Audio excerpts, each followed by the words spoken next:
Guys, ration బియ్యం తింటున్నారా? ఓరే బాబు, ముందు ఈ విషయానికి తెలుసుకోండి. లేనిపోని రోగాలన్నీ మీ ఒంట్లోనే.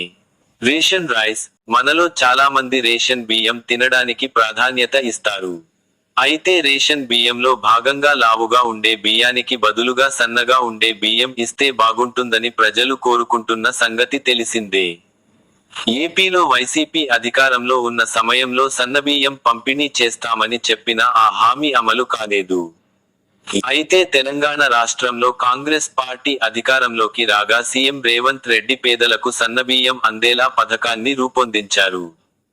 ఈ పథకం వల్ల గతంలో రేషన్ బియ్యం అమ్ముకున్న వాళ్లు సైతం రేషన్ బియ్యంగా సన్నబియ్యమును పంపిణీ చేయడం వల్ల తినడానికి ఆసక్తి చూపిస్తున్నారు.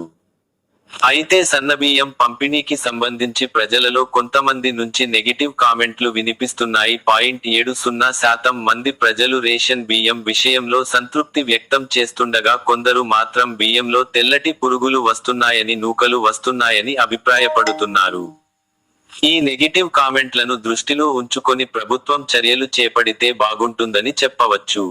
అయితే బియ్యం బాగా ఉడుకుతున్నాయని, ఆ విషయంలో ఎలాంటి ఇబ్బంది లేదని ప్రజలు అభిప్రాయం వ్యక్తం చేస్తున్నారు.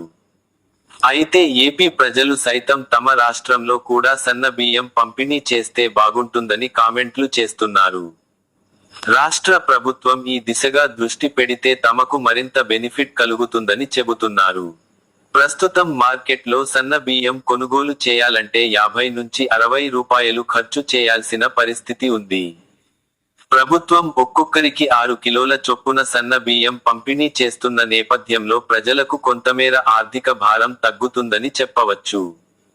ప్రభుత్వం సన్న బియ్యం నాణ్యత విషయంలో మరింత దృష్టి పెట్టాల్సిన అవసరం అయితే ఎంతైనా ఉంది అని నిపుణులు అభిప్రాయం వ్యక్తం చేస్తున్నారు.